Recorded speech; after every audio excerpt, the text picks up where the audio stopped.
वक्रतुंड महाकाय कोटि सूर्य समप्रभ निर्विघ्नं कुरु मे देव सर्वकार्येषु सर्वदा।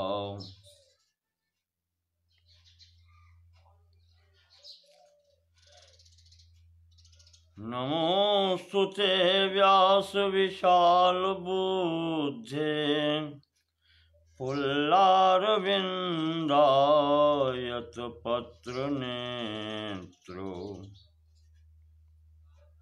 येन त्वया भारत तैलपूर्णः प्रज्वालितो ज्ञानमयः प्रदीपः। व्यासाय विष्णुरूपाय व्यासरूपाय विष्णवे नमो वै ब्रह्मनिधये वासिष्ठाय नमो नमः। नारायणं नमस्कृत्य नरं चैव नरोत्तमं देवीं सरस्वतीं व्यासं ततो जयमुदीरयेत्।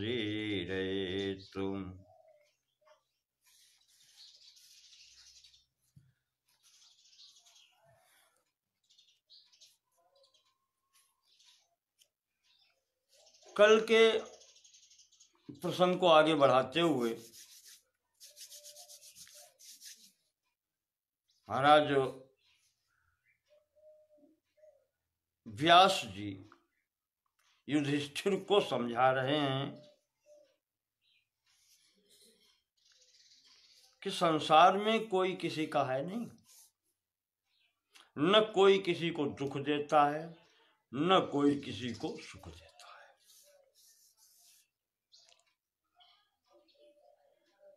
है। इस स्थिति में शोक करने की आवश्यकता नहीं रह जाती।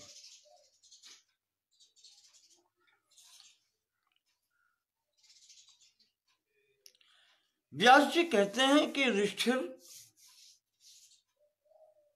एक बार ऐसे ही महाराज जनक जी के हृदय में भी वैराग्य उत्पन्न हुआ।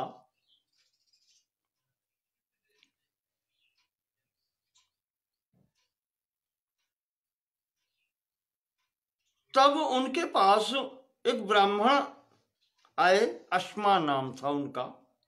अश्मा नाम के ब्राह्मण से महाराज जनक ने ये पूछा कि महाराज संसार में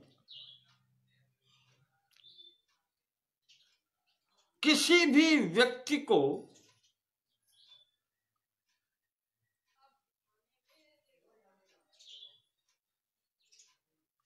परिवार का विनाश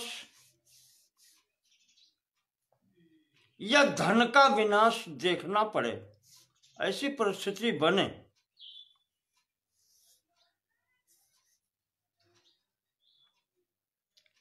तो आत्म कल्याण चाहने वाले व्यक्ति को, जो अपना कल्याण चाहता है, उसे करना क्या चाहिए? जनक जी पूछ रहे हैं, संसार में दो ही प्रकार के कष्ट भीषण होते हैं, परिवार का उत्पत्ति विनाश हो या धन का विनाश हो।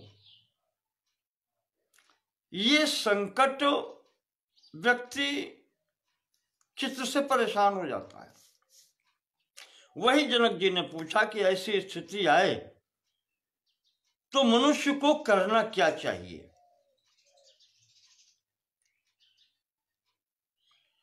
तो महाराज अश्मा नाम के जो ब्राह्मण हैं वो उत्तर देते हैं कि राजन,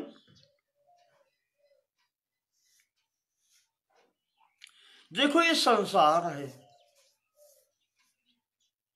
जो उत्पन्न होता है वो समाप्त भी होता है।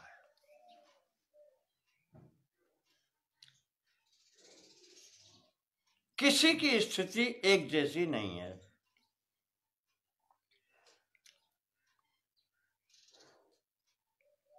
उत्पन्नम इमम आत्मानम नरस्यानंतरम ततः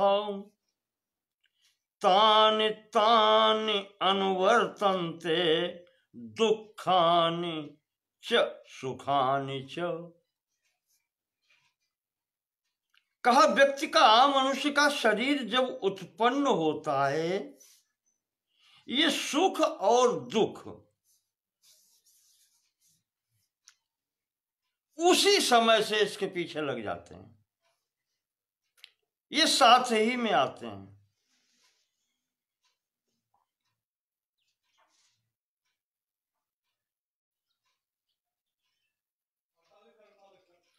और राजन, इनमें से एक न एक तो साथ रहता ही है, या तो सुख रहेगा या दुख रहेगा। इन दोनों में से कोई न कोई एक साथ सदैव लगा रहेगा। और ये दोनों ही ऐसे हैं कि दोनों ही चित्त को, बुद्धि को स्थिर नहीं रहने देते, चाहे सुख हो चाहे दुख हो।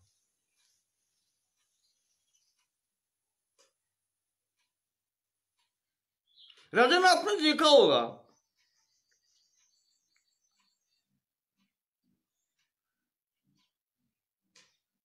अभिजातोस्मि सिद्धोस्मि नास्मि केवल मानुषः इत्येभिर्हेतुभिस्तस्य त्रिभिश्चित्तम प्रसिच्यते। अहंकार की तीन चीजें हैं व्यक्ति के चित्त में जो बहुत शीघ्रता से आती हैं। कौन कौन सी? अभिजातोस्मि, मैं इतने अच्छे कुल में पैदा हुआ हूं, उत्पन्न हुआ हूं, मेरा कुल इतना अच्छा है, अभिजात वर्ग में मैंने जन्म ग्रहण किया है। सिद्धोस्मि, मैं सिद्ध हूं, जो चाहूं वो कर सकता हूं। नास्मि केवल मानुषा, केवल यहां पर है साधारण, ऑर्डिनरी। केवल मानुष नहीं हूं, यानी मैं साधारण व्यक्तित्व नहीं हूं, मैं साधारण मनुष्य नहीं हूं, मैं एक विशेष हूं। ये तीन जो अहंकार की स्थितियां हैं, कुल और सर्वसमर्थता, यानी मैं सिद्ध हूं, जो चाहूं कर सकता हूं, और मैं साधारण नहीं हूं, ये इसके मनुष्य के चित्त को बढ़ाती रहती हैं आगे। और इनके वश में होकर के ही वो व्यक्ति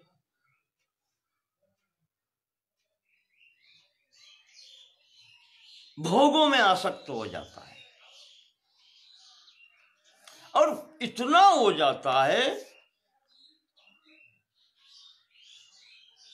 अश्मा कह रहे हैं, फिर उसमें सोचने की शक्ति नहीं रहती। और कभी कभी तो ये स्थिति बनती है कि अपने पूर्वजों की रखी हुई कमाई भी उड़ा करके साफ कर देता है, कंगाल हो जाता है।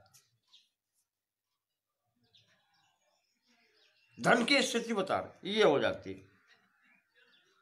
और जब स्वयं कंगाल होता है तो धन प्राप्त करने की इच्छा करता है, फिर वो येन केन प्रकार दूसरे का धन हड़पने की कोशिश करता है, दूसरे धन छीनने की कोशिश करता है,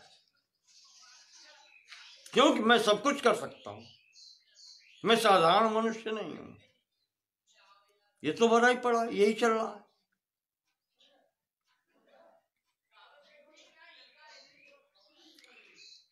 अब ऐसे व्यक्तियों के लिए राजन क्या किया जाए? ये कुमार्गी हो ही जाते हैं। इसी के लिए राजदंड की आवश्यकता होती है। जैसा एक मनुष्य वैसे सब मनुष्य, कोई भी कर सकता है, जैसी जिसकी स्थिति है।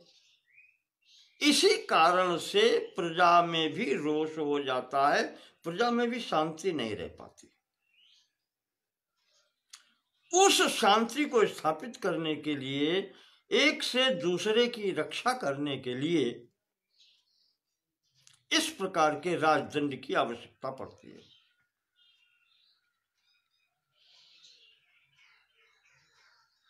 और राजन, एक बात निश्चित है, युवावस्था में जिसे ये व्यसन लग गए, ये 24 वर्षा वा 63 वर्षा च मानवा, 20 से 30 वर्ष की अवस्था के बीच में जिसको ये लग गए कुकर्म,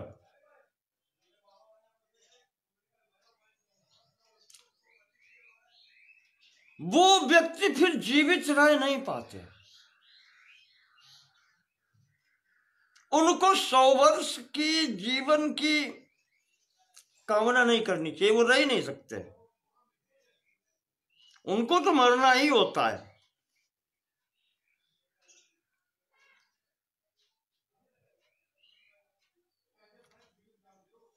तो इस प्रकार से जब इनको सबको देखता है, जो वही मनुष्य इनको भी देख करके अगर स्वयं में शिक्षा ले ले तो बहुत अच्छा रहे।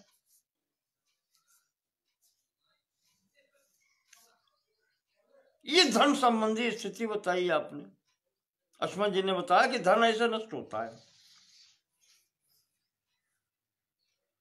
दूसरी बात ये कही कि दुख की बात ये है, मानसानाम पुनर्योनिर दुःखानां चित्त विभ्रमा अनिष्टो पुण्यपातो वा तृतीयं नोपपद्यते। और ये जो कष्ट है, दुख की जो अनुभूति है, दुख की जो प्राप्ति है, मन से होती है। तो मानसिक दुख की प्राप्ति के दो कारण हैं, चित्त विभ्रम, चित्त का भ्रम, और दूसरा है अनिष्ट की प्राप्ति। जो इष्ट नहीं है उसकी प्राप्ति और अपने चित्त का भ्रम, ये दो कारण हैं। इन दो कारणों से ही मानसिक दुख प्राप्त होता है, तीसरा कोई स्थान नहीं है। इन्हीं दो से जितने भी दुख मानसिक होते हैं वो इन्हीं दो में आ जाते हैं।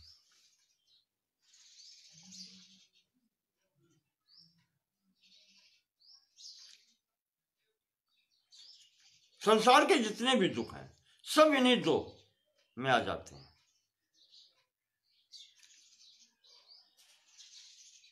अच्छा, फिर कहा कि दो कष्ट मुख्य हैं जो स्पष्ट दिखाई पड़ते हैं, जरा मृत्यु ही भूतानाम खादितारो व्रकाविव।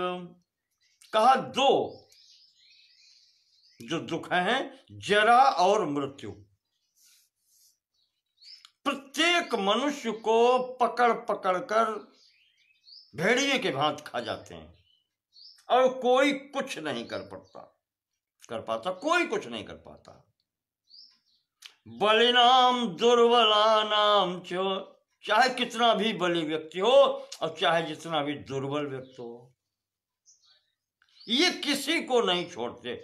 जरा और मृत्यु, बुढ़ापा और मृत्यु, ये किसी को छोड़ते नहीं है। कोई भी मनुष्य इनका उल्लंघन नहीं कर सकता, कितना भी शक्तिशाली क्यों ना हो। संपूर्ण पृथ्वी पर विजय पाने वाला भी इन पर विजय प्राप्त नहीं कर सकता, इनका अतिक्रमण नहीं कर सकता। तो आप बताएं, आप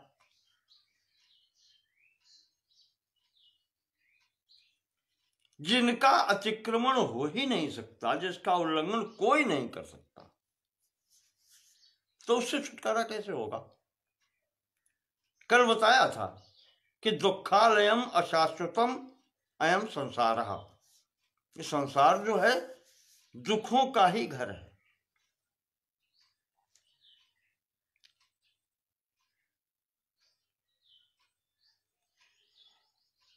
तो यहां पर सुख है कहां?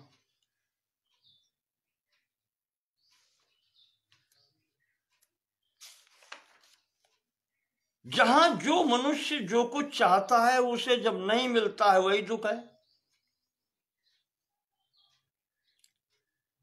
तो इसमें क्या कहें, अप्रिय वस्तुएं जो हैं उनका संयोग, अप्रिय वस्तुओं का वियोग, यही दुख की जड़ है सब।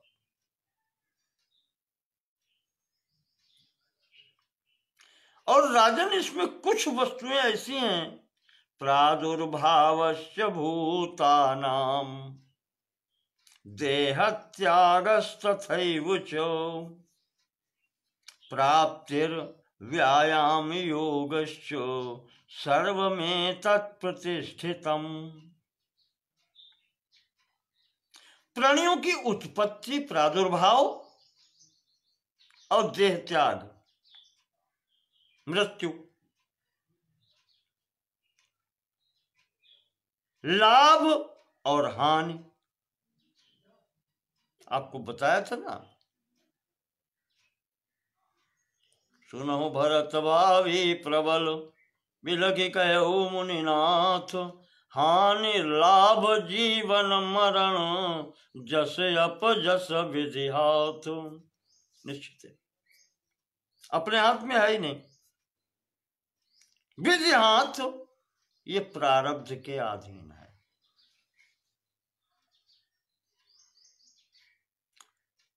पूर्वकृत कर्मों का फल है, ये अपने हाथ में नहीं है। तो सुख दुख ये सब प्रारब्ध के अनुसार ही वो पाता है। चाहे जहां रहे, बैठना, उठना, चलना फिरना, खाना पीना, जो भी है, ये सब समय के अनुसार होते रहते हैं।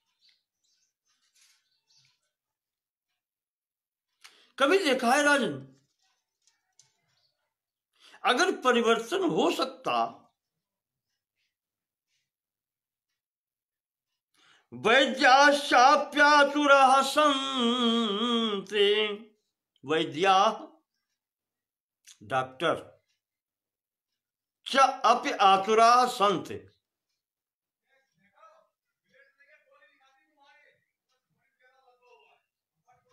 डॉक्टर भी बीमार देखे जाते हैं, और ऐसी ऐसी बीमारी होती हैं जिनका उनके पास भी कोई इलाज नहीं है। अगर समर्थ होते, स्वयं वैद्य हैं, और फिर भी उनको बीमारियां लगी हुई हैं। बलवंतस्य दुर्बला, और ऐसा समय भी आता है जब बलवान से बलवान व्यक्ति भी दुर्बल हो जाता है। बुढ़ापा,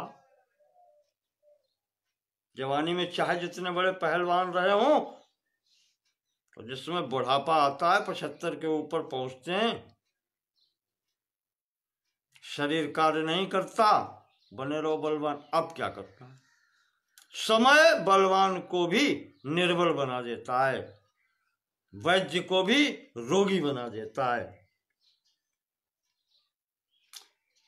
श्रीमंतश्चापरे षण्ढा विचित्रः काल पर्ययः, और चाहे जितने बड़े श्रीमंत हों, ऐसा समय आता है जब वो भी सब असमर्थ हो जाते हैं। जो ये कहते थे कि मैं क्या नहीं कर सकता, मैं सब कुछ कर सकता हूं, और वो भी असमर्थ हो जाते हैं कि भैया अब कुछ नहीं कर सकते। का विचित्र काल पर्ययः, ये समय बहुत बलवान है, बहुत अद्भुत है।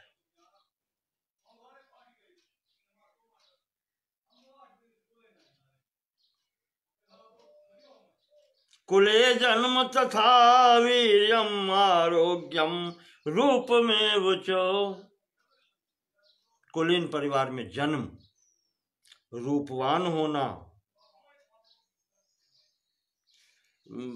शरीर आरोग्य हो, पराक्रम हो, शरीर में बल हो, और सौभाग्यम उपभोगश्च भवितव्येन लभ्यते, और उपभोग करने की शक्ति, भोगों के उपभोग की शक्ति हो। ये बहुत कहना चाहिए प्रारब्ध से ही उपलब्ध होती है। सब कुछ होते हुए भी और फिर कुछ नहीं होता है।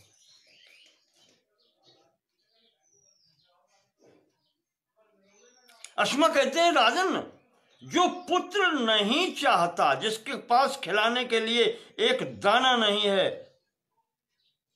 उसके यहां संतान की पंक्ति खड़ी है। संतान ही संतान है। जो संतान नहीं चाहता, खिला नहीं सकता उनको। और वहीं राजन देखा होगा, बड़े बड़े आढ्य पुरुष, श्रीमंतों महाराजों के यहां, जिनके पास संपत्ति की कोई कमी नहीं है, वहां कोई संतान ही नहीं।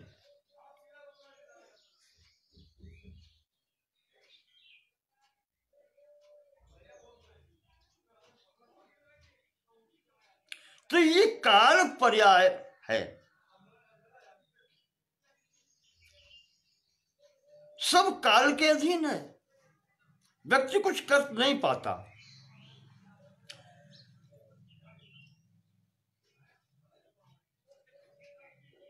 मृत्यु संसार में कैसी भी हो,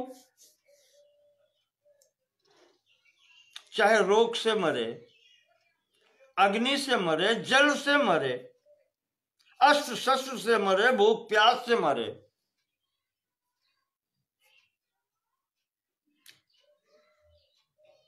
विष खा के मरे,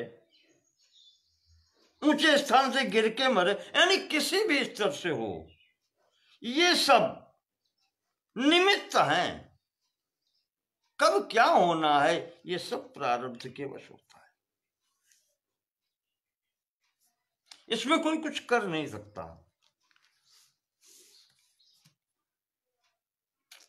कोई उल्लंघन नहीं कर सकता।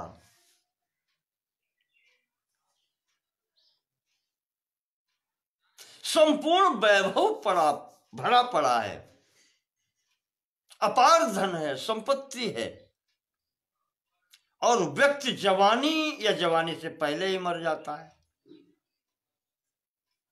जिसके पास खाने के लिए दाने को तरसता है, जिसके पास खाने के लिए अन्न नहीं है,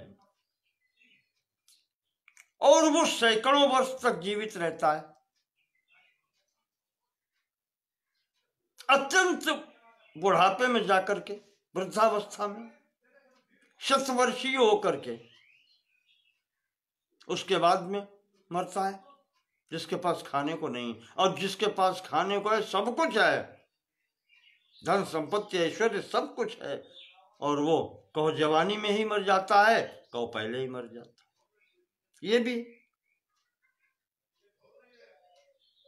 कुछ नहीं है। वो दीर्घ जीवी हैं, जिनके पास सब कुछ है, उनके पास जीवन ही नहीं है।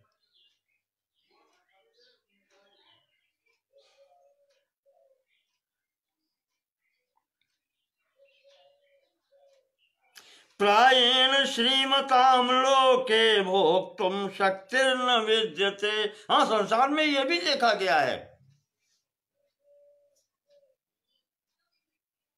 जनक को बता रहे हैं अश्मा जी कि जनक ये भी देखा गया है,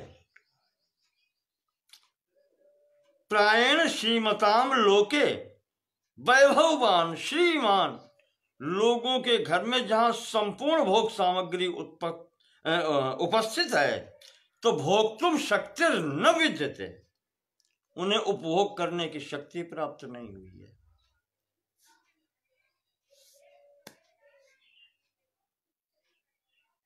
वैद्य ने, डॉक्टर ने कह दिया है कि जौ की रोटी एक उबली हुई तरोई कहानी है। इससे अधिक तुम कुछ नहीं ले सकते। जीवित रहना चाहते हो तो ये है तुम्हारे लिए। क्या करोगे? संपत्ति वैभव का घर भर उपभोग कर रहा है, जिसने कमाया है उसके लिए नहीं है। ये काल की गति है। काष्ठान्यपि जीर्यन्ते दरिद्राणाम च सर्वशः। और जो दरिद्र हैं, जिनके पेट में जाकर के काष्ठ भी भस्म हो जाता है, लकड़ी भी जो भी है, लकड़ी भूसा सब भस्म हो जाए, उसके पास खाने को नहीं है। दरिद्र हैं बेचारे।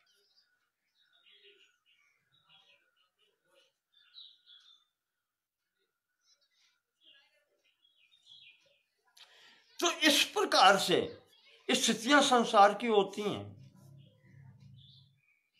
जो अहंकार करता है, फिर भी व्यक्ति अहंकार करता है, मैं ये कर सकता हूं, मैं क्या नहीं कर सकता। व्यक्ति जानता है कि ये कार्य गलत है, फिर भी अहंकार के वश करने लगता है। व्यक्ति जानता है शिकार खेलना, जुआ खेलना, चोरी करना, ये सब पाप हैं।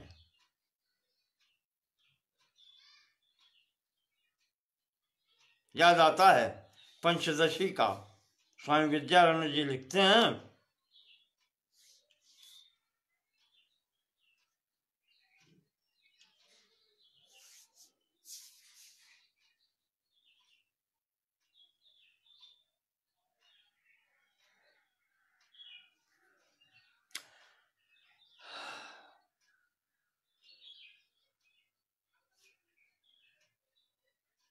रोगी व्यक्ति जानता है कि अमुक वस्तु हमें परेशान करेगी, अनुकूल नहीं है। ऐसे ही चोरी करने वाला ये जानता है पकड़े जाएंगे तो दुर्दशा होगी ही। और स्वामी विद्यारण्य जी कहते हैं, राजदार रता अपि, उनकी क्या गति होगी? चोरी छुपे राजा की पत्नी से प्रेम करने वाले जानते हैं, जानंत एव स्वानर्थम इच्छन्त्यारब्ध कर्मतः। ये जानते हैं कि सर काट लिया जाएगा, और फिर भी करते हैं। आरब्ध कर्म, ये प्रारब्ध है। वही यहां पर अस्मा जी कहते हैं कि ये पाप, चाहे शिकार हो, जुआ खेलना हो, स्त्री संसर्ग हो, मदिरा पीना हो, बड़े बड़े ज्ञानी पुरुष इनकी निंदा करते हैं। और कहा वही ज्ञानी पुरुष, मैंने बहुत से ज्ञानी पुरुष देखे हैं जो वही कर्म करते हैं, जानते हैं, उपदेश करते हैं और स्वयं करते हैं। दृश्यन्ते पुरुषाश्चात्र संप्रयुक्ता बहुश्रुता। बहुश्रुता विद्वान व्यक्ति, पढ़े लिखे व्यक्ति ऐसे कार्य करते हैं, निंदित कार्य।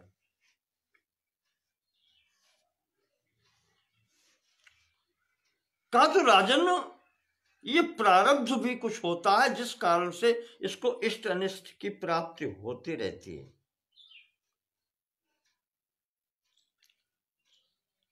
संपूर्ण सृष्टि इसी के वश में चलता है। यथा पूर्वम अकल्पयत आता है मंत्र में। तो यथा पूर्वम कृतम तत्फलात्, उसके फल स्वरूप जो प्रथम कर्म सृष्टि में हुए थे, वो अगली सृष्टि उत्पन्न हो जाती है।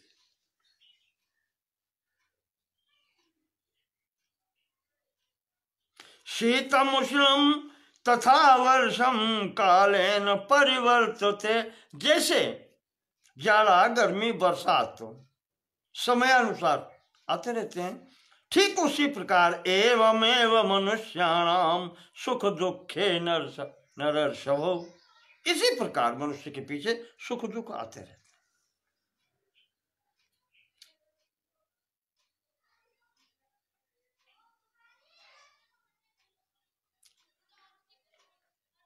यहां कुछ है नहीं, जो आपको माता पिता ये सब दिखलाई पड़ते हैं, माता पितृ सहस्राणि पुत्र दार शतानि च, ऐसे माता पिता, हजारों माता पिता मिल चुके हैं।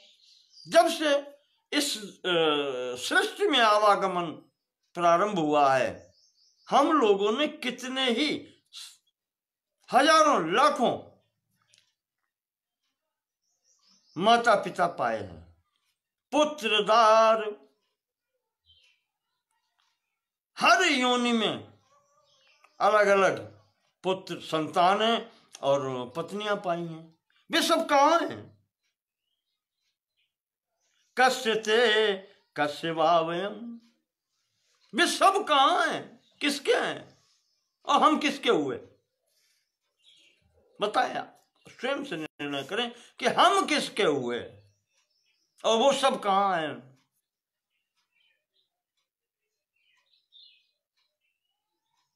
नैवास्य कश्चित भविता, इसीलिए कहते हैं राजन, यहां कोई किसी का है नहीं। नायम भवति कस्यचित्, ये जीव जो है इसका भी कोई नहीं है और ये भी किसी का नहीं है। पथि संगत में वेदम दार बंधु सुहृजनई, बिल्कुल वही स्थिति है जो रास्ते में चलते हुए, मार्ग में चलते हुए अलग अलग जगह से लोग आकर के इकट्ठे हुए, एक साथ बैठे, बातचीत हुई थोड़ी देर, पथ में श्रांति जो हो गई थी, विश्राम किया और उठ के अपने अपने रास्ते सब चले गए। वही स्थिति है संसार की।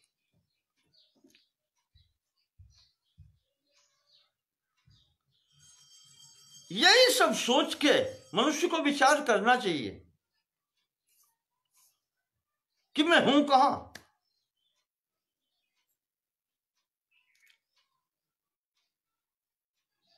किस लिए आना हुआ, ये स्थान कौन सा है, कहां जाना है, कौन हूं मैं। स्वामी शंकराचार्य जी कहते हैं चरपट पंजरिका में कि को हम कस्त्वम कुत आयातः कामे जननी को में ताता। इस सब यही विचार करते रहो, यहां कोई किसी का नहीं है। हम कहां से आए, कहां जाना है, ये सदैव विचार में रखना चाहिए। तो और ये सब विचार करते हुए फिर ये सोचो कि जब कोई किसी का नहीं है तो हम शोक किसके लिए करना,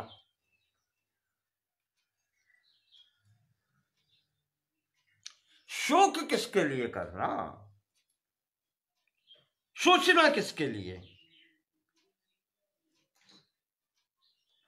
संसार अनित्य है, जब चलना ही इसका है।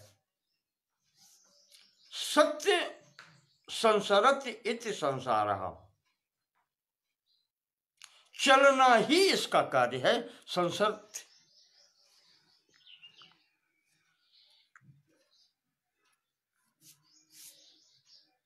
चलना ही इसका कार्य है, ये स्थिर रह ही नहीं सकते। तो किसके लिए शोक और किसके लिए मोह? तत्र का शोका का मोह। शोक मोह क्या करना, किसके लिए? कोई नहीं, कोई किसी का है ही नहीं। जब ये शरीर मेरा नहीं है, ये भी एक दिन छोड़ के चल देता है, या हम ही इसको छोड़ के चल देते हैं। अगर ये ही संबंधी हो, ये दो ही साथ रहें, इससे बढ़ के और क्या हो सकता है? जब ये ही साथी नहीं है तो फिर कौन किसका है? इसलिए राजन, एक बात और कह दूं कि जैसे लोग कहते हैं कि किसके लिए करें, क्या करें। आपने प्रश्न किया कि आत्म कल्याणार्थी को करना क्या चाहिए। कहा राजन, व्यक्ति के सुधार के लिए या ये सब बताने के लिए कुछ लोक परलोक बताए जाते हैं। ऐसा करोगे तो नरक में जाना पड़ेगा, ऐसा करोगे तो स्वर्ग में जाओगे। ये सब स्थितियां हैं।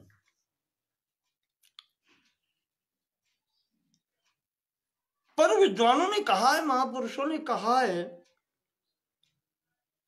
कि वो परलोक, चाहे वो स्वर्ग हो चाहे नरक हो, इन आंखों से देखने को नहीं मिलता है।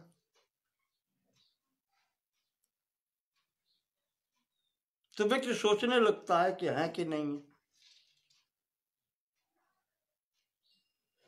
अस्मा जी कह रहे हैं कि जनक, फिर भी जो महापुरुषों ने मार्ग बताया है, चलो ठीक है, नहीं दिखलाई पड़ते, फिर भी जो शास्त्र निर्दिष्ट मार्ग है, महापुरुषों के द्वारा बतलाया गया मार्ग है, उसका अनुसरण करना ही चाहिए,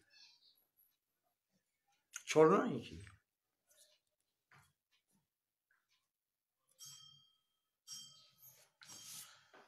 और राजन, ये संसार इस तरीके से चलता है कि कहते हैं गया हुआ वक्त फिर वापस नहीं आता। तो इसमें हमेशा सावधान रह करके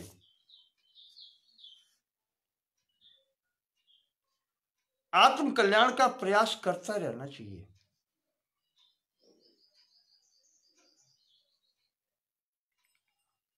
नायम अत्यंत संवासो लभ्यते जातु केनचित्। दो व्यक्ति बहुत समय तक एक साथ नहीं रह सकते, यहां संवास होता ही नहीं है।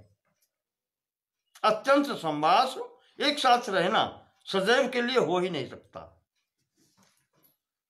अपि स्वेन शरीरेण किमुतान्येन केनचित्। वही कह दिया कि ये जब ये शरीर ही नहीं रहता तो दो व्यक्ति कैसे साथ में रह सकते हैं।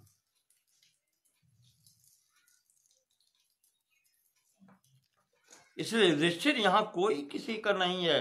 तुम अपने मन में शोक मत करो, सब अपने अपने कर्म से आते हैं, सबने अपना कर्म किया और सब अपने साथ जाते हैं। प्रकृति के नियंत्रण में ये सब है। काल और प्रारब्ध भी इसमें अपना भाग रखते हैं, उसके अनुसार ये कार्य होते हैं। इसमें तुम्हारा कोई दोष नहीं है। शोक छोड़ो और अपना कार्य करो।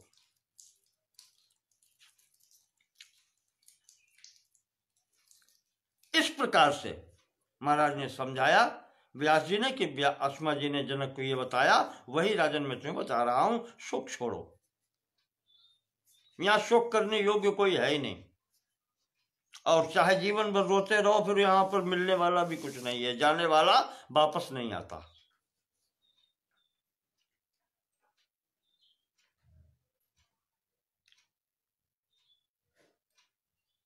ये व्यास जी ने जब समझाया तब भी युधिष्ठिर मौन। युधिष्ठिर को तब भी मौन देखा तो अर्जुन से नहीं रहा गया। अब अंतिम गति जो है, अर्जुन, अब याद आया कृष्ण भी वहीं बैठे हैं। अब अर्जुन वहीं वहीं शरण में जाते हैं। अर्जुन ने श्री कृष्ण से कहा कि मधुसूदन, अब आप ही कुछ कर सकते हैं।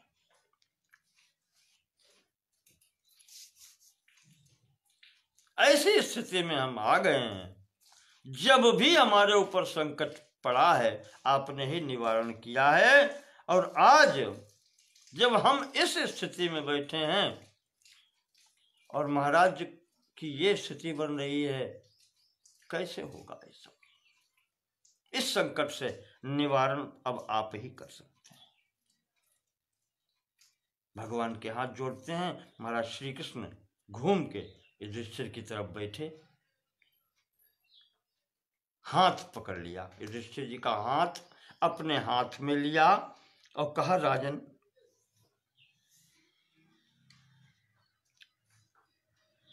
दुख मत करो, दुख करने का समय नहीं।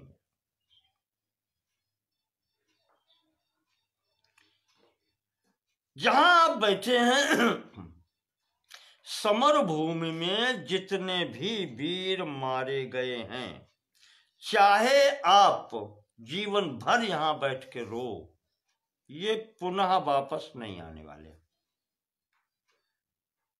उनके लिए जो निश्चित था उनका वही हुआ है। इनका सबका समय पूर्ण हो चुका था और जिस प्रकार से इनकी मृत्यु लिखी गई थी निश्चित सी विधाता की तरफ से, वही इनको प्राप्त हुई है। इसमें से कोई भी वीर पीठ पर घाव खा करके नहीं मरा है। क्षत्रिय सब सामने से युद्ध करते हुए वीरगति को प्राप्त हुए हैं और इनकी सब की सद्गति हुई है।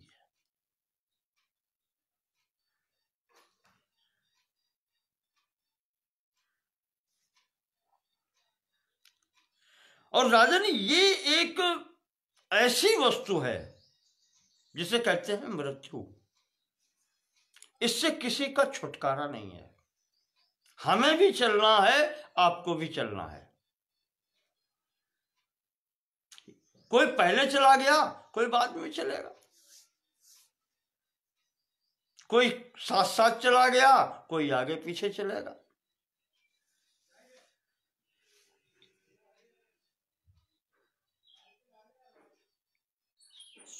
एक बात बताएं राजन, नारद जी यहीं बैठे हैं,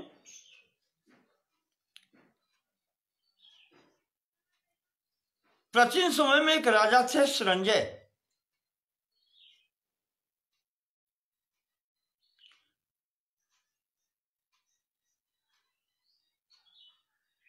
उनको एक बार एक संतान प्राप्त हुई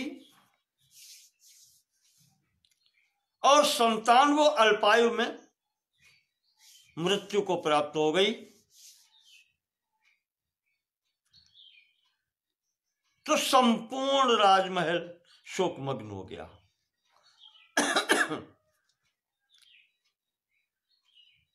राजा किंकर्तव्य विमूढ़ हो गए।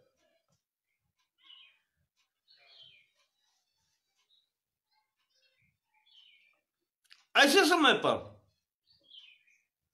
नारद जी का पुनः आना हुआ और नारद जी ने उन महाराज संजय को, राजा संजय को जो उपदेश दिया है वो हम आपको सुनाते हैं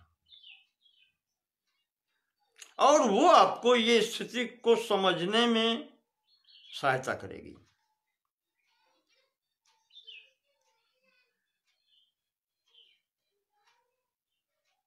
महाभारत के द्रोण पर्व में अभिमन्यु वध के बाद में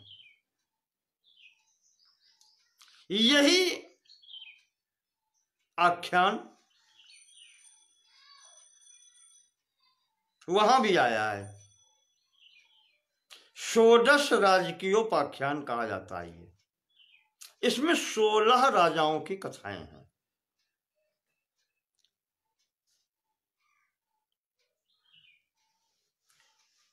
द्रोण पर्व में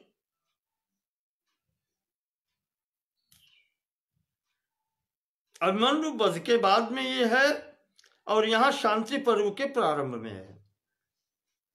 थोड़ा सा फर्क है, 1-2 राजाओं के नाम में अंतर है, अन्यथा 16 की वहां भी है और 16 के राजाओं की कथा यही है। नारद के नाम से वहां भी है, नारद जी के नाम से यहां भी है। तो यहां पर भगवान श्री कृष्ण कह रहे हैं कि युधिष्ठिर महाराज, आप शोक मत करो।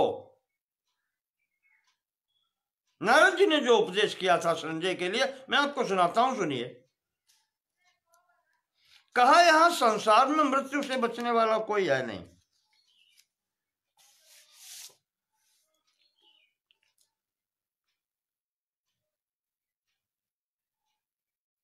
चंद्रवंश में एक राजा थे अवीक्षित।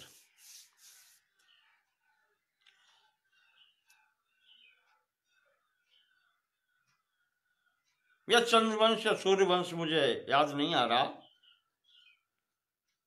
महाराज करंदम के पुत्र थे अवीक्षित और अवीक्षित के पुत्र थे मरुत। महाराज मरुत इतने बड़े राजा हुए हैं, शासक हुए हैं कि उन्होंने एक बार यज्ञ की थी। वशिष्ठ जी ने मना कर दिया यज्ञ कराने से। बृहस्पति जी ने, बृहस्पति जी इनके पुरोहित थे, अंगिरा जी के पुत्र, उनके भाई थे संवर्ष।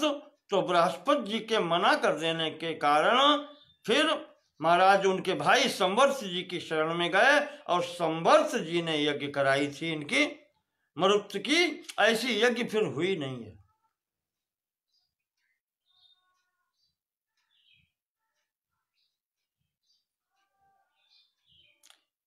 वो यज्ञ इंद्र की प्रतिस्पर्धा में खड़ी, जहां पर इंद्र को आकर भी झुकना पड़ा। देवताओं ने आकर के वहां पर ब्राह्मण भोजन कराया है और जो कर्मचारियों की स्थिति में सभी देवताओं ने कार्य किया है, इंद्र स्वयं झुक करके आना पड़ा उनको वहां। और जो उनके संवर्ष जी ने उनको कार्य दिया वो उनको वहां करना पड़ा। स्वर्ण दक्षिणा की तो कमी ही नहीं रह गई। श्री कृष्ण कह रहे हैं कि जहां उन्होंने ये गीत की थी आज भी इतना कुछ छूट गया पड़ा है कि उसे कोई ले जाने वाला नहीं है। अभी भी इतना सोना पड़ा हुआ है। और कहा युधिष्ठिर वो भी काल से नहीं बच पाए।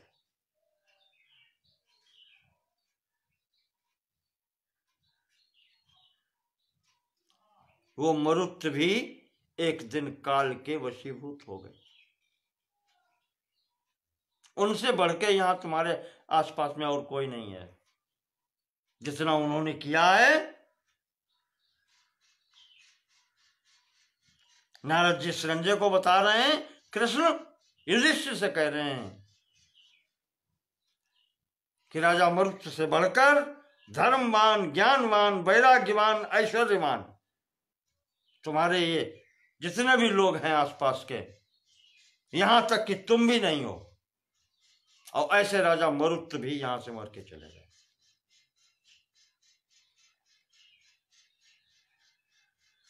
दूसरे राजा सुहोत्र, जिनके यहां कहा जाता है कि 1 वर्ष तक इंद्र ने सोने की वर्षा की थी, उन राजा सुहोत्र को भी ये पृथ्वी छोड़ के जाना पड़ा, काल के वशीभूत होना पड़ा। मैं आपको नाम गिना देता हूं। तीसरे राजा की कथा उन्होंने सुनाई है। राजा बृहद्रथ अंग देश के राजा थे, जिन्होंने 10 लाख घोड़ों से यज्ञ की थी, 10 लाख कन्याओं का विवाह किया था, करवाया था। ऐसे ऐसे राजा हुए हैं और सबको यथोचित दान दक्षिणा दिया। ऐसे बृहद्रथ भी नहीं रहे। चौथे राजा महाराज शिवी हुए, उशीनर नरेश, उशीनर के राजा शिवी, जिन्होंने एक कबूतर के मांस के बदले में अपने शरीर का मांस काट करके दान कर दिया। पूरे शरीर का मांस काट काट के तराजू पर रख दिया। कौन कर सकता है? वो महाराज शिवी भी काल के वशीभूत हुए। 5वां दुष्यंत के पुत्र भरत,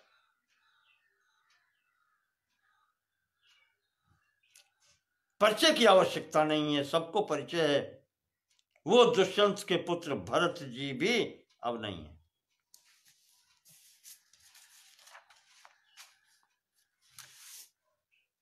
जिन्हें भगवान कहते हैं, छठे जिन्हें भगवान कहते हैं, भगवान श्री राम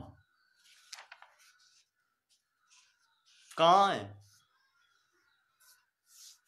उन्हें भी पृथ्वीलोक छोड़ करके जाना पड़ा। 7वें राजा भगीरथ, 8वें राजा दिलीप, 9वें राजा मांधाता, जिनके बारे में प्रसिद्ध है यत्र सूर्य उदयति स्म यत्र च प्रतिष्ठति सर्वं तद यौवनाश्वस्य मांधातु क्षेत्रमुच्यते। जहां से सूर्य उदय होते हैं और जहां तक अस्त होते हैं उस संपूर्ण क्षेत्र महाराज मांधाता का क्षेत्र था। या इसको दूसरे शब्दों में कह लें कि महाराज मांधाता के क्षेत्र में सूर्य उदय और अस्त होते ही नहीं थे। संपूर्ण पृथ्वी जिनके अधिकार में थी। कहां गए मांधाता?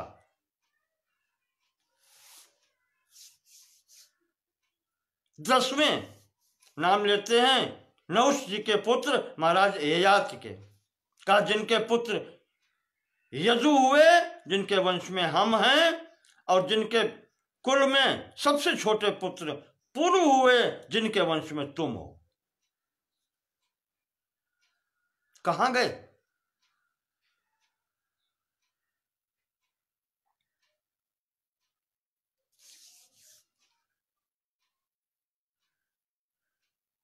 ग्यारहवीं कहानी सुनाते हैं नाभाग के पुत्र अम्बरीश जी की।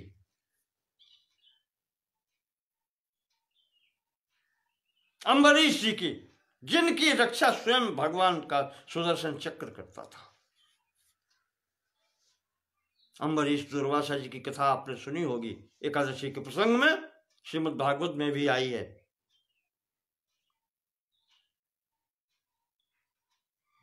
जरा सा अपमान दुर्वासा के द्वारा हुआ तो प्राण बचाने मुश्किल पड़ गए, कठिन हो गए। फिर ऐसे महाराज अम्बरीश भी नहीं रहे। ऐसे ही एक राजा शशबिंदु थे, जिनका इतना बड़ा परिवार था।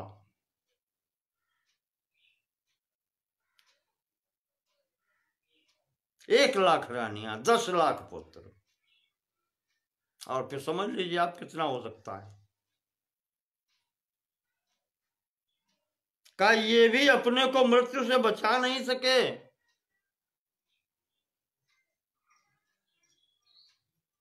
ऐसे ही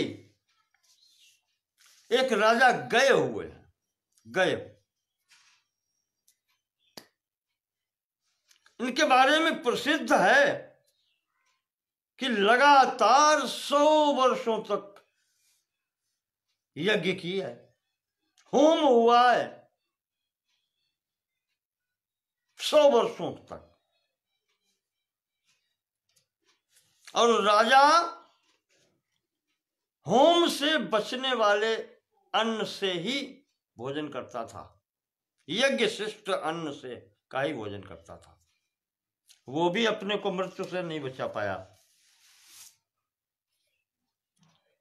और राजन रंतदेव का नाम सुना है?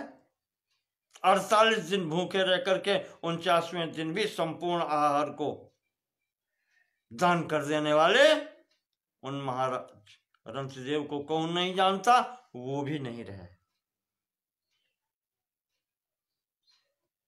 महाराज सगर नहीं रहे, जिनके 60,000 पुत्र थे, जिन्होंने खोद के संपूर्ण पृथ्वी में खोद करके समुद्र, जो कहना चाहिए सागर, बना दिया।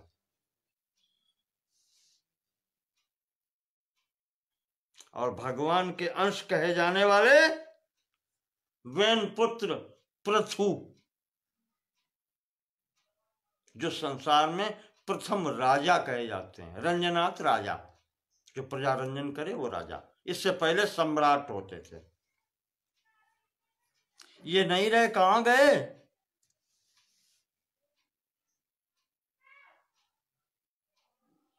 तो सब काल के अधीन है राजन, और काल किसी का सगा नहीं होता, वो अपनी गति से चलता है।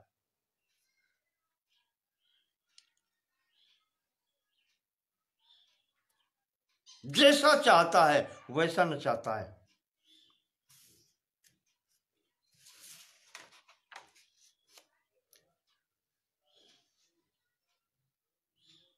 इस तरीके से यहां पर कहा राजन शोक मत करो।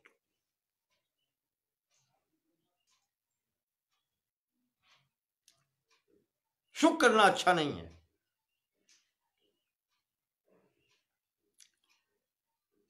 तो ये समझाया। अब चित्त में देखो, एक विशिष्ट व्यक्तित्व होता है जिसके लिए ये सब कार्य होता है। सूत्रधार तो यहां वही है जो अर्जुन से कहता है वहां पर, मृत्यु सर्वहरश्चाहम उद्भवस्य भविष्यताम्।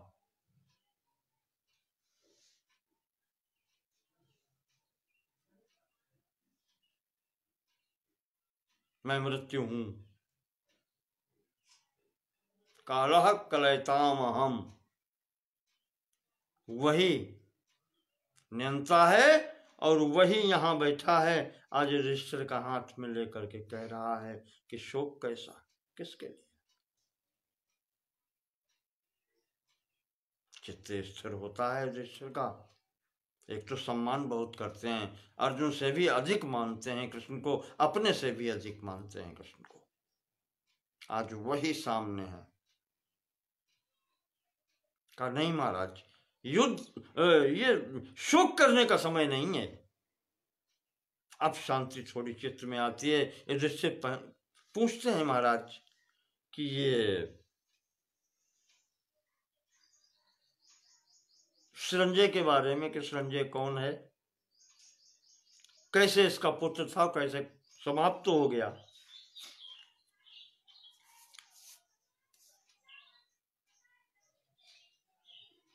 ये परिचय पूछते हैं तो भगवान कृष्ण उनको बताते हैं। संक्षेप में मैं आपको बताता हूं।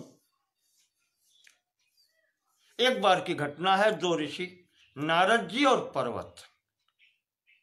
आप जानते हैं देवर्षि नारद और पर्वत जो थे वो भी ऋषि हैं, अच्छे ऋषि हैं, इसी कोटि के हैं। ये नारद जी के भांजे हैं, बहन के लड़के, और दोनों में बहुत मामा भांजे में अच्छी पड़ती है। एक बार स्वर्गलोक से निकले, चलो घूमने चलते हैं। दोनों ने आपस में प्रतिज्ञा की, मामा और भांजे ने बात की आपस में। देखो चल तो रहे हैं घूमने एक साथ में, मामा भांजे का भी रिश्ता जो है, संबंध एक विचित्र होता है। दोनों ने कहा, आपस में बात की, कहा देखो चलते हुए, रास्ते में चलते हुए, कहीं जाते हुए, बात करते हुए, या कहीं बैठे हुए, कहीं रुके हुए, कहीं भी कोई भी अगर संकल्प हृदय में आता है, कोई मानसिक बात होती है तो बताना जरूर। ये शर्त लेकर के चले भाई। अगर इसमें कोई अंतर पड़ा भाई फिर अच्छा नहीं, फिर साथ चले का फायदा क्या है। चित्त खराब हो जाए, दो व्यक्ति साथ साथ चलें और मन एक जैसा न हो तो चलना फिरना, फिर साथ होना अच्छा नहीं होता। चलो हो गई प्रतिज्ञा, हो गई कि ठीक है, जो भी संकल्प होगा एक दूसरे से प्रकट जरूर करेंगे। घूमते घामते पहुंच गए नहीं महाराज संजय के यहाँ। संजय के यहाँ पहुंचे, बोले महाराज हम आपके यहाँ रुकेंगे, मेरी इच्छा है रुकने की, ठहरेंगे दोनों लोग। परिचय तो हुआ, सेवा होने लगी, यहां पर ये रुक गए। ऐसी स्थिति में यहां पर इस संजय नाम के राजा की एक पुत्री थी।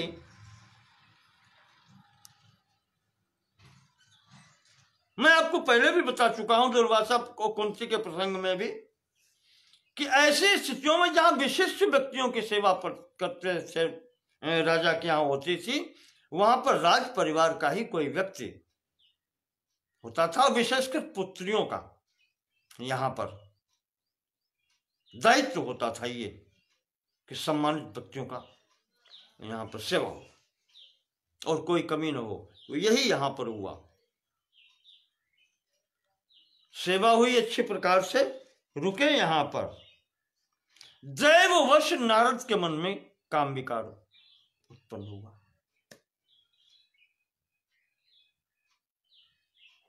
नारद जी के मन में विकार हुआ और नारद जी ने भांजे को वो बात नहीं बताई। संकल्प कुछ आए चित्त में, ये मुझे मिल जाए या जो भी हो।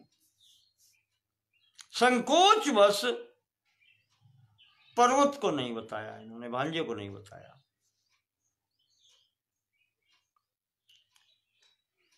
लेकिन चेष्टाओं से आकारैर इंगितैर गत्या चेष्टया भाषणेन च नेत्र वक्त्र विकारेश्च लक्ष्यते अंतर्गतम मनः।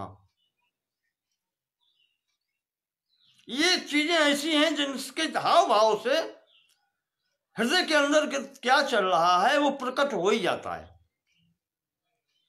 महाराज पर्वत जी मामा की स्थिति ताड़ गए और बोले देखो तुम अच्छा नहीं किया, तुमने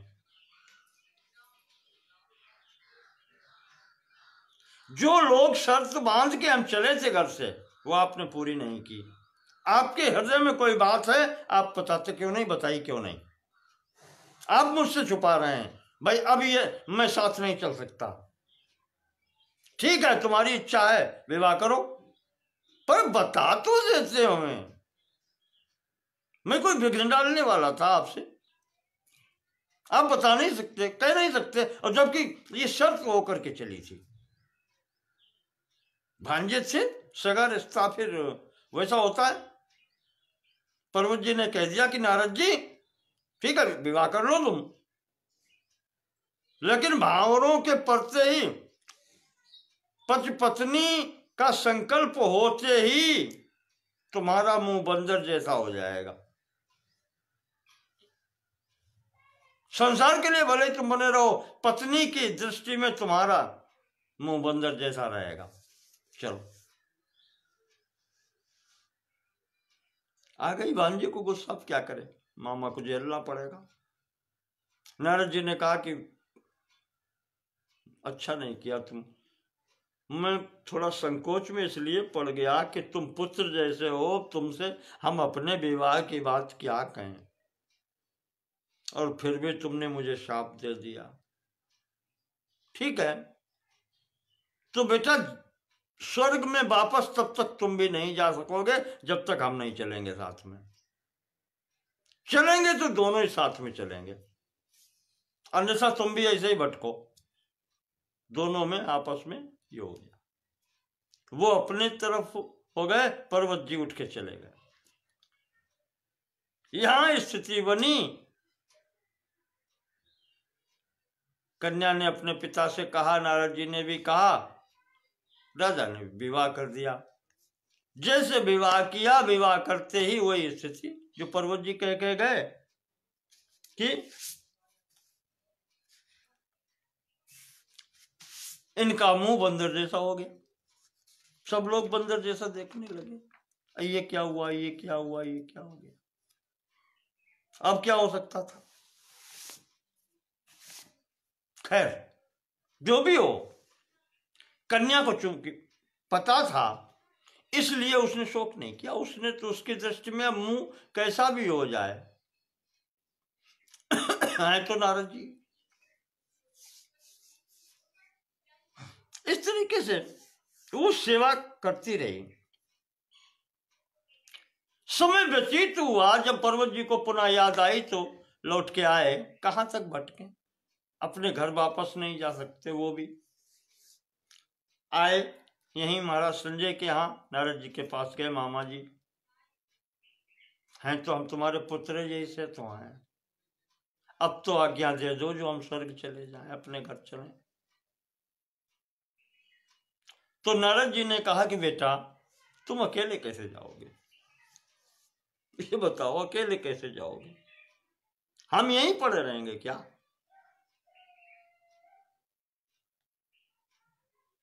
पहले शाप तुमने दिया। नारद जी कह रहे हैं कि पहले शाप तुमने दिया, तब मेरे मुंह से भी कुछ निकल गया, और अब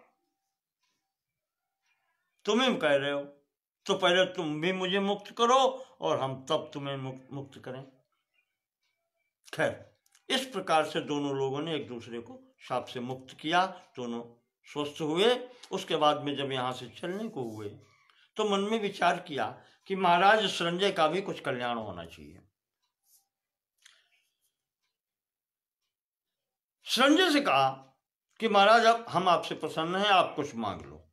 तो उसने कहा आप दोनों लोग मुझे मिल गए, इससे अच्छे संबंधी और क्या मिलेंगे, क्या मांगे? कि नहीं, जो भी आपको मांगना हो मांग लो।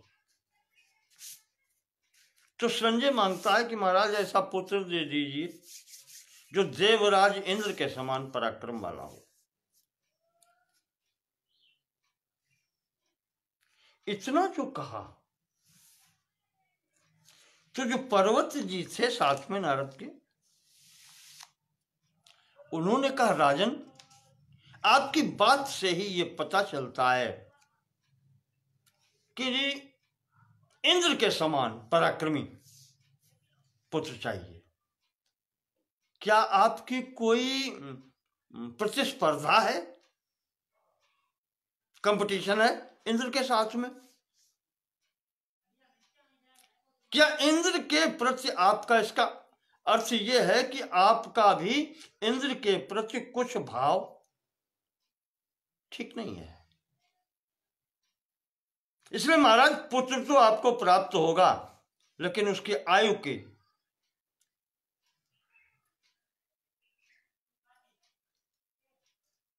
मैं नहीं ले सकता। आयु कितनी होगी ये निश्चितता मैं नहीं दे सकता, और सदैव उसकी रक्षा करनी पड़ेगी आपको। जीवित रखना है तो सुरक्षा आपको करनी पड़ेगी उसकी। आयु कितनी होगी? पुत्र तो आपको होगा, चलो मैं तो, आपने मांगा है, मैंने वचन दिया है तो मैं देता हूं, पर आयु कितनी होगी? अल्पायु होगा आपका पुत्र, पूर्ण आयु नहीं होगा। कह के चले गए। अब वो क्या करे, बात ही ऐसी हो गई।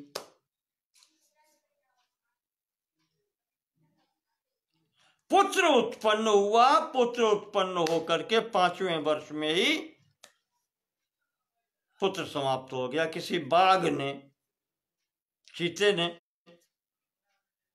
उसको मार डाला, जंगल में था, किसी से भिड़ गया, कहीं राजा महाराजाओं के यहाँ हो सकता है पले हो, जो भी हो, बाघ ने उस पुत्र को मार डाला। इस तरीके से पुत्र नाम था उसका सुवर्णस्थीवी, वो मारा गया है। तो राजा और रनिवास और ये सब बहुत परेशान रो रहे थे। इसी समय की ये घटना है। नारद जी पहुंचे, 16 राजाओं की कथाएं सुनाई, उसको दिया, और उसके बाद में सब कुछ सुनने के बाद में राजा ने कहा कि महाराज चित्त में शांति तो है, हो गई खैर, लेकिन महाराज पुत्र तो मिलना ही चाहिए था, आपका आशीर्वाद तो मिलना ही चाहिए था। तो यहीं पर महाराज नारद जी ने राजा को कहा कि अब तुम्हारा चित्र स्वस्थ हो गया है, उस दिन जो तुमने मांगा था वो उचित नहीं था, वो तुम्हारे प्रारब्ध में नहीं था। तो अपनी तपस्या के बल से नारद जी ने इसी पुत्र को जीवित किया, इसका नाम हिरण्यनाभ रखा गया, और ये उनको पुत्र प्राप्त हुआ। संजय को इस तरीके से शांति मिली।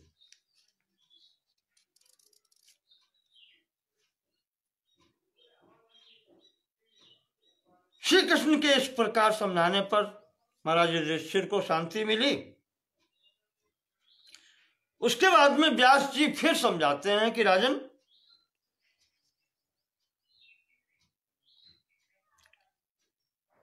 जो तुम शोक कर रहे हो, इतने लोगों का वध महाभारत के युद्ध का देख रहे हो, महासमर के, अगर विचार करके तत्व दृष्टि से देखा जाए तो उत्तरदायित्व तो किसका है इनके वध का, उस बारे में विचार करो अगर, तो सबसे पहली बात चित्त में आती है कि ईश्वरो वा भवेत् कर्ता, है कि नहीं। संसार में जो भी करता है वो ईश्वर करता है, ईश्वर ही करता है।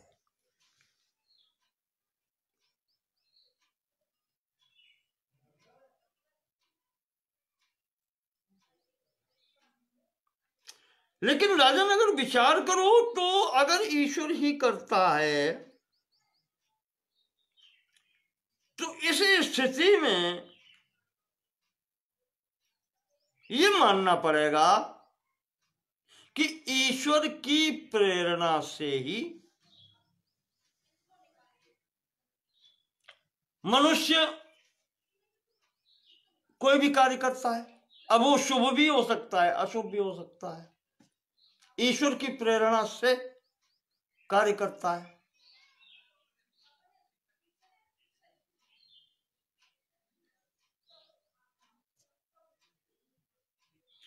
तो जब ईश्वर की प्रेरणा से वो शुभ कार्य करेगा या अशुभ कार्य करेगा ईश्वर की प्रेरणा से, तब उस कर्म का फल किसको मिलना चाहिए बताओ आप। एक उदाहरण लो, जंगल में कोई भी व्यक्ति कुल्हाड़ी लेकर के कोई वृक्ष काट रहा है अनावश्यक, तो अनावश्यक आवश्यकता में काट रहा है तो थोड़ी छूट है, अनावश्यक काटने का मतलब है वो पाप कर्म कर रहा है, तो उसमें उस पाप कर्म का फल किसको मिलेगा, उस कुल्हाड़ी को या उस व्यक्ति को।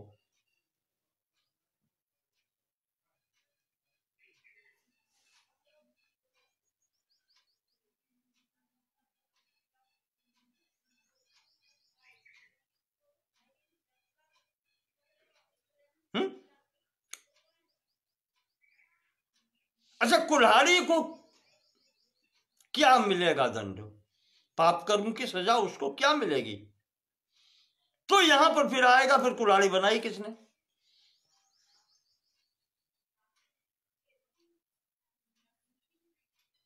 वो त्वास्त्र कहें उसको या उसको बढ़ई लोहार जो भी कहें, जिसने बनाई क्या उसको सजा मिलेगी, नहीं।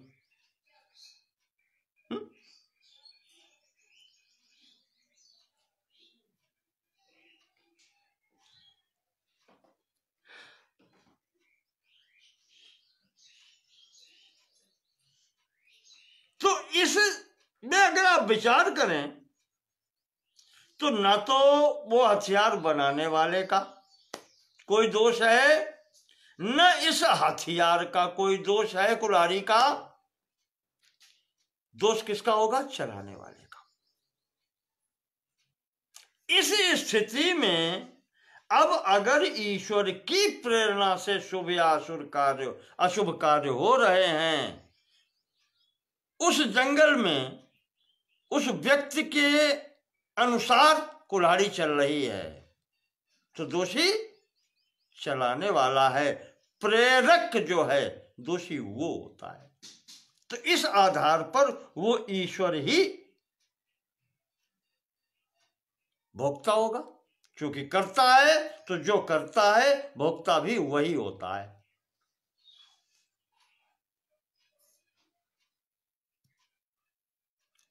तो राजन अगर इस सिद्धांत पर विचार करो कि ईश्वर ही करता है, वो करा रहा है, शुभ अशुभ व्यक्ति जो भी कर रहा है, तो भोक्ता भी तो वही होगा। तो इसमें बीच में फिर तुम कहां से आते हो, अपने को क्यों डाल रहे हो ना। भोक्ता वही भोगेगा जो करने वाला है, कर्मों का फल वही भोगेगा, तो फल भी उसी को सौंप दो। तुम क्यों बीच में हाथ डाल रहे हो उसे पकड़ने के लिए? प्रथम बात, अगर ईश्वर करता है तो भोक्ता भी वही है, तुम बीच में कौन से होते हो? दूसरी बात,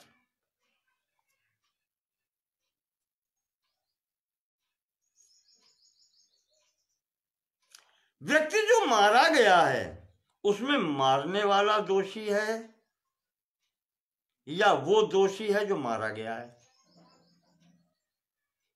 हट उसका, अगर वो हट जाता सामने से तो क्यों मरेगा? वो भी नहीं हटता, शस्त्र पाणी सामने खड़ा है शस्त्र लिए मारने के लिए, और अगला व्यक्ति अगर सामने से हट जाए तो प्राण बच जाए उसके, लेकिन नहीं, वो उसका हट है जो है वो हटने नहीं देता सामने से।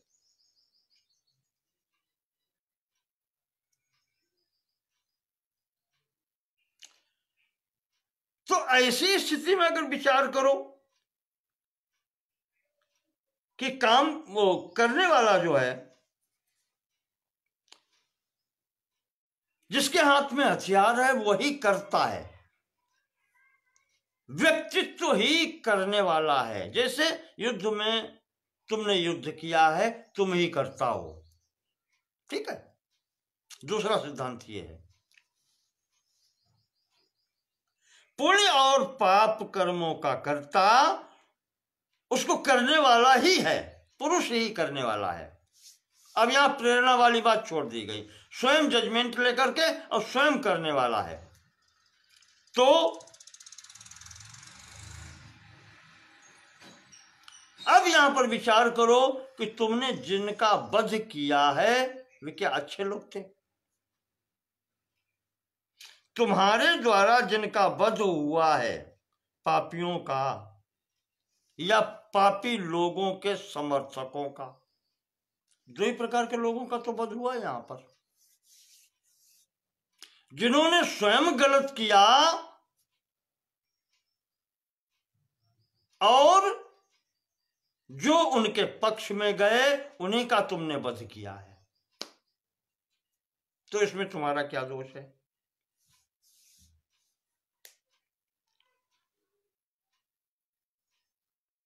और उनकी मृत्यु हुई ऐसे लिखी थी, उनके प्रारब्ध को भी तुम कैसे मिटा सकते थे? जिनकी मृत्यु ही तुम्हारे हाथ से लिखी थी कि तुम्हारे हाथ से ही होना है, प्रारब्ध उनका भी तो उनका भी तो था। हर व्यक्ति अपना प्रारब्ध लेके आता है, उनका प्रारब्ध था, वो इस प्रकार से मरे, तुम तो निमित्त मात्र हो। अब तुम्हें बनाई गया था कि ये अमुक व्यक्ति राजा शल्य जो हैं युधिष्ठिर के हाथ से ही मरेंगे, मृत्यु उनकी युधिष्ठिर के हाथ से है, भले ही वो मामा और भांजे हैं, तो मामा की मृत्यु भांजे के हाथों होनी है, निश्चित है। वो तो मृत्यु का समय घड़ी जिसको कहते हैं, देश काल और निमित्त, तीनों निश्चित है, वही हुआ, तो इसमें तुम्हारा दोष कहेगा? क्योंकि वो विपक्ष से आए थे, पापी का पक्ष लेने के कारण उनका पक्ष निर्बल था, इस कारण से वो मारे गए। दूसरी बात हो गई। तीसरी बात वही हठ वाली जो बात बता रहे थे,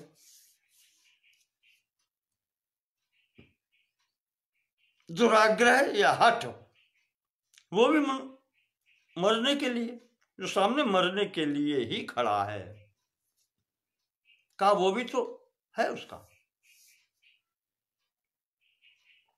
व्यास जी कहते हैं कि युधिष्ठिर, जब दो व्यक्ति लड़ते हैं, दोनों के हाथ में शस्त्र है, शस्त्री, और लड़ गए हैं, तो अब ये तो एक का तो मरना निश्चित ही है, बिना एक के मरे ये कलह शांत नहीं होनी।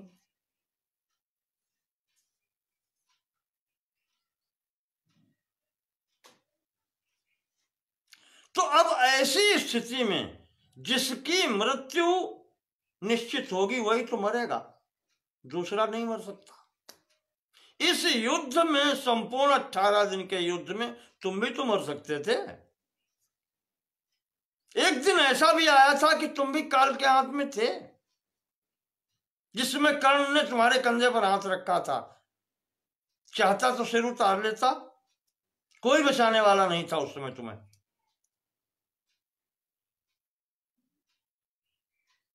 तुम्हारी मृत्यु नहीं थी, तुम बच गए। तुम्हें अगर मरना होता तो तुम उसी दिन मर गए होते, पर तुम्हारी मृत्यु नहीं थी, ना भी है।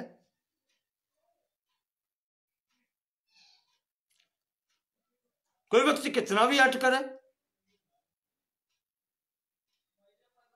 जिसकी मृत्यु है वही मरेगा। तीसरी बात हो गई। अंतिम बात तो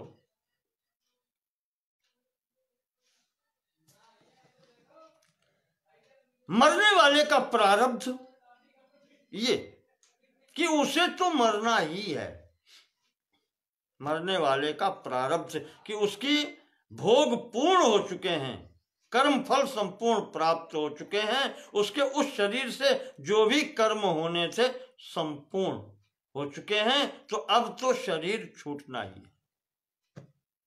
ये शरीर उतने दिन तक ही रहता है जब तक इससे कुछ होना है, पिछले कर्मों का भोग होना है, तब तक ये शरीर आपका रहता है, कोई भी शरीर हो। बिना कारण के कोई कार्य होता नहीं है। उसी वही स्थिति शरीर की है। शरीर की उत्पत्ति भी कारण से ही होती है। जो आपके पूर्वकृत कर्म है उनके कारण से शरीर मिला है, और ये शरीर इसीलिए मिला है कि उन भोगों का भोग इसी के द्वारा होना है। ये चार ही स्थितियां हैं राजन, पांचवी कोई स्थिति नहीं संसार की है, और इनमें ही विचार करना पड़ेगा।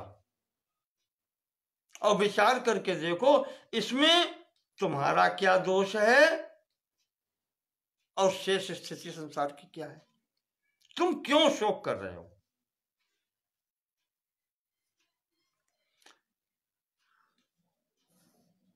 स्वधर्मे वर्तमानस्य शापवादेपि भारत एवं आत्म परित्यागस तव राजन शोभना। कहा कि वही गीता वाली बात, स्वधर्मे निधनम श्रेयः पर धर्मो भयावह। व्यास जी कह रहे हैं युधिष्ठिर से कि राजन, अपना धर्म में अगर थोड़ा बहुत दोष भी है तो अपना कर्तव्य नहीं छोड़ना चाहिए। धर्म का मतलब कर्तव्य। भले प्राण चले जाएं पर अपने कर्तव्य का त्याग नहीं करना चाहिए। और संसार में कोई अग्नि ऐसी नहीं है जिसमें लेश मात्र धुआं होता ना हो। अग्नि है तो धुआं होगा। कोई भी वस्तु यहां पर पूर्ण शुद्ध नहीं है, पूर्ण अशुद्ध भी नहीं है, लेश मात्र रहेगा।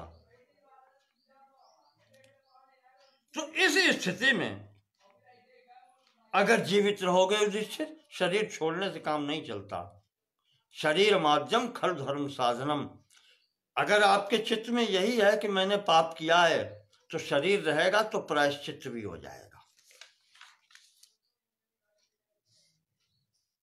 प्रायश्चित तो हो जाएगा, और प्रायश्चित मैं बताऊंगा कि कैसे होता है, वो करना सब हो जाएगा। इस रोने धोने से काम नहीं चलेगा।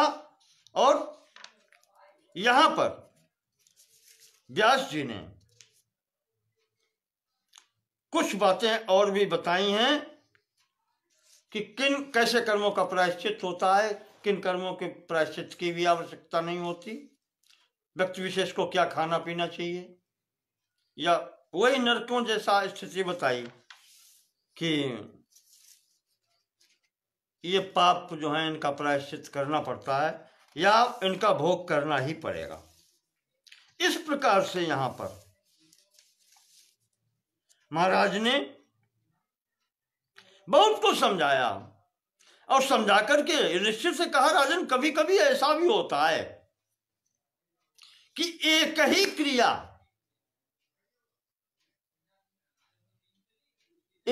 क्रिया देश और परिस्थिति के हिसाब से वही धर्म हो जाती है, वही अधर्म हो जाती है।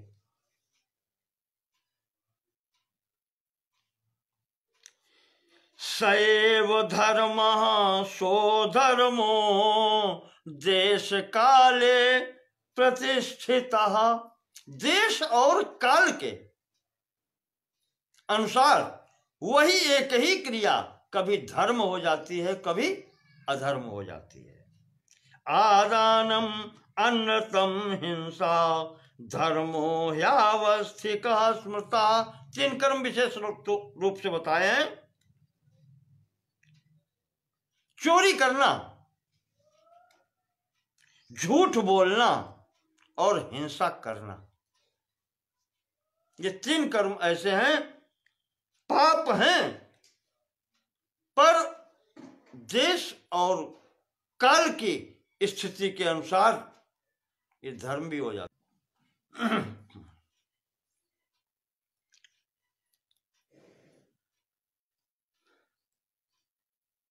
हाँ, तो व्यास जी कह रहे हैं कि कभी कभी स्थिति ऐसी आती है कि एक ही प्रकार की क्रिया कभी धर्म हो जाती है, कभी अधर्म हो जाती है।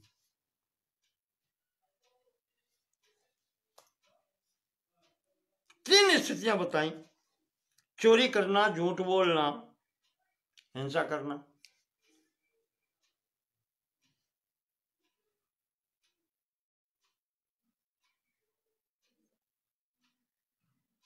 चोरी करना पाप है, लेकिन कभी स्थिति ऐसी बनती है कि चोरी करना पाप नहीं है।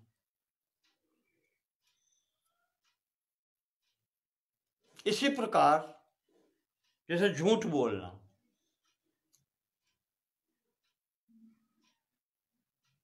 आपको याद होगा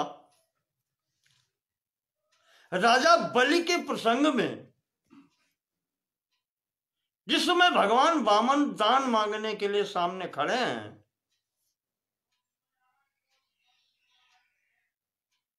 और राजा बलि देने के लिए सहमति दे चुका है, हां कर चुका है। उस समय गुरु जी बलि के शुक्राचार्य जी कहते हैं कि राजन मना कर दो, नहीं देंगे।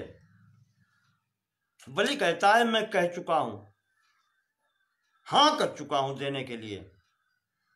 शुक्राचार्य कहते हैं कि ना कर दो, तुम्हें पाप नहीं लगेगा। झूठ बोल दो, तुम्हें पाप नहीं लगेगा।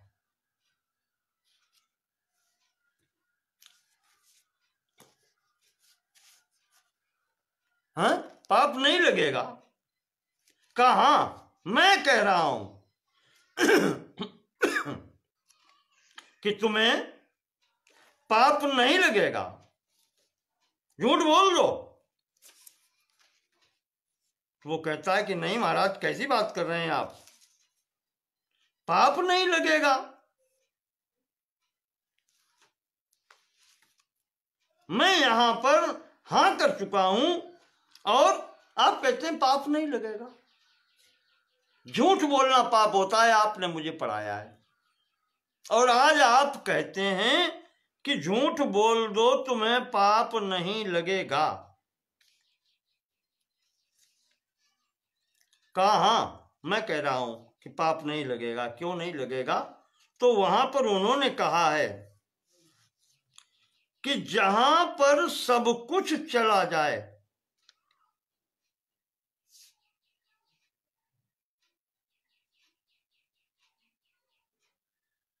जहां सब कुछ जाता दिखाई पड़े, वहां पर झूठ बोल देना चाहिए, वहां झूठ बोलने में पाप नहीं होता।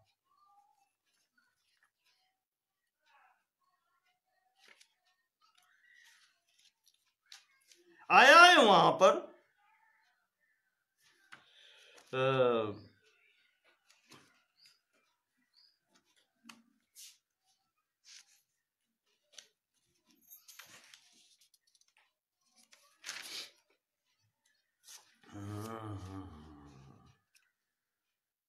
थोड़ा सा देख लेते हैं।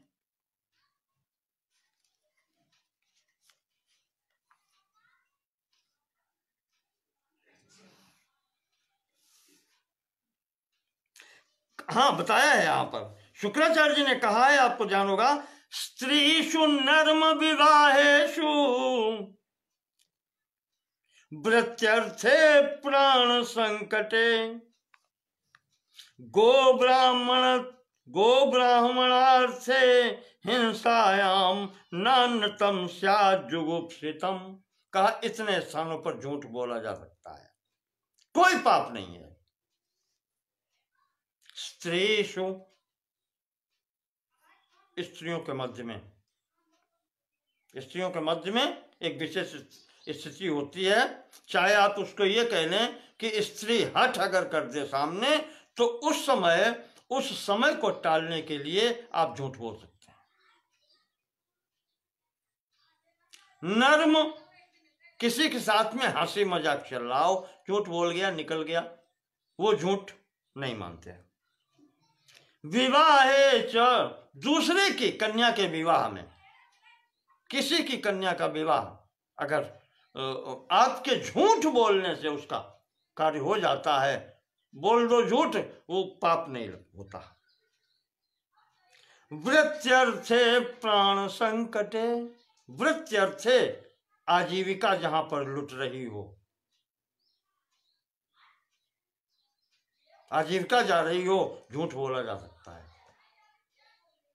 और प्राण संकटे, अपने या किसी के भी प्राण संकट में हो, उस स्थिति में झूठ बोला जा सकता है।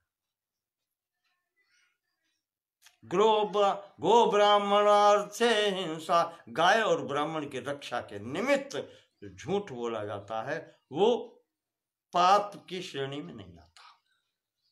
गुरु जी ने बतलाया ये।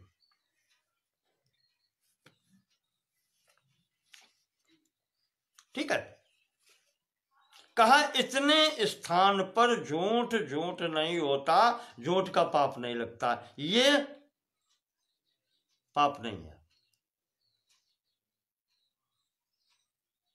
पाप कब होता है? यही झूठ बोलना ही। 2 स्थान देखें आप।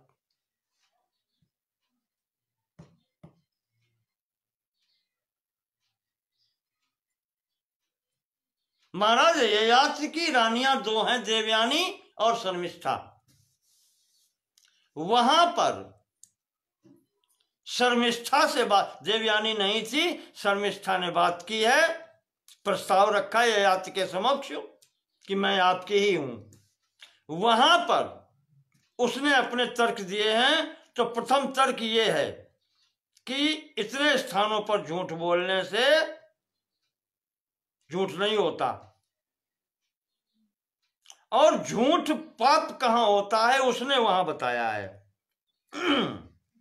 आप सुने स्मृति के आधार पर कि प्रस्तातु साक्ष्ये प्रवदन्ति चान्यथा। कहा किसी की साक्षी में, गवाही में झूठ बोलना ये पाप है। प्रस्तातु साक्ष्ये प्रवदन्ति चान्यथा भवन्ति मिथ्या वचना नरेंद्र ते। ऐसे स्थान पर झूठ बोलना पाप होता है। न्यायाधीश के समक्ष किसी घटना की साक्षी, और एकार्थतायाम तु समाहितायाम मिथ्या वदन्तम हि अनृतम हिनस्ति। दूसरा स्थान बताते हैं कि जहां एक ही कार्य के लिए दो व्यक्ति आए, एक ही जैसा कार्य हो और एक व्यक्ति से आप हाँ करें और दूसरे से ना करें, तो ये भी झूठ है। जो आप कर सकते हैं और व्यक्ति को देख करके एक से आप हाँ करते हैं कि आपका कार्य कर देंगे और दूसरे से कह देते हैं कि भैया नहीं हो सकता, मेरी क्षमता नहीं है, ये झूठ है। एक जैसे कार्य के लिए दो व्यक्तियों के आने पर एक से हाँ कहना, एक से ना कहना, ये झूठ है। अगर कर सकते हैं तो दोनों के लिए कर सकते हैं और नहीं कर सकते हैं तो दोनों के लिए नहीं कर सकते। यहां पर झूठ फिर माफी नहीं होती, यहां पर पाप है ही, और झूठ तो वैसे भी पाप है। तो व्यवहारिकता में भी ये स्थिति है। ऐसे ही हिंसा का कहते हैं, हिंसा, इसमें हिंसा भी आ गई, आपको बताया, गो ब्राह्मणार्थे हिंसायाम, ठीक है। गाय की जान बचाना, ब्राह्मण की जान बचाना, अपने प्राण बचाना, किसी के भी प्राण बचाने, इस प्राण बचाने में भी अगर हिंसा करनी पड़ती है या हो जाती है तो उस हिंसा का कोई पाप नहीं होता। मेरे ऊपर संकट आया, किसी ने मेरे ऊपर प्रहार कर दिया, मैं अपने प्राण बचाता हूं और मेरे प्राण बचाने में अगले के प्राण चले जाते हैं, तो फिर ये हिंसा नहीं है। आज के कानून में भी सजा में वो मिल जाता है, कभी क्षमा भी मिल जाती और रियायत भी मिल जाती कि मैंने जानबूझ के नहीं मारा, शुभ प्राण, अपने प्राण बचाने के स्थिति में ऐसा हो गया। तो कहा कि धर्म ऐसा भी होता है, बहुत सूक्ष्म है, कभी कभी इससे समझ में नहीं आता कि मैंने जो किया वो सही है या गलत है। जैसे तुम्हारी समझ में नहीं आ रहा कि इतना बद हो गया, मैंने किया, मुझसे पाप हो गया। अरे नहीं हुआ भाई, तुमने कोई पाप नहीं किया,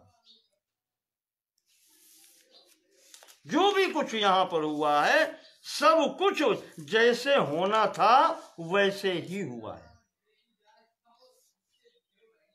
किसी का दोष नहीं है। जिसमें तुम्हारा दोष है इसमें किसी का भी दोष नहीं है, मरने वालों का भी नहीं है और मारने वाले का भी नहीं है, ये सब ऐसे ही निश्चित था, यही होना था, इसलिए शोक मत करो। इस प्रकार से बहुत प्रकार से समझाया और समझाने के बाद में आज्ञा दी। तब युधिष्ठिर महाराज व्यास जी की और भगवान श्री कृष्ण की आज्ञा लेकर के सब लोग अब अपने अपने घरों को जाते हैं। अब हस्तिनापुर में पुनः प्रवेश करते हैं। यहाँ पर ही रुके थे जहाँ पर सबका कार्यक्रम किया था, औषधेहि क्रिया, जलांजलि दे रहे थे, वहीं पर बैठे इतनी सब बातें हो गई। इस प्रकार से यहाँ पर 36वें अध्याय तक हम पहुँच पाए हैं और इसके आगे का अब प्रसंग आपको हम अगले अंक में सुनाएंगे। अब यहाँ से अब इनका हस्तिनापुर पहुँचना युधिष्ठिर जी का हो जाता है। बोलिए व्यास जी महाराज की।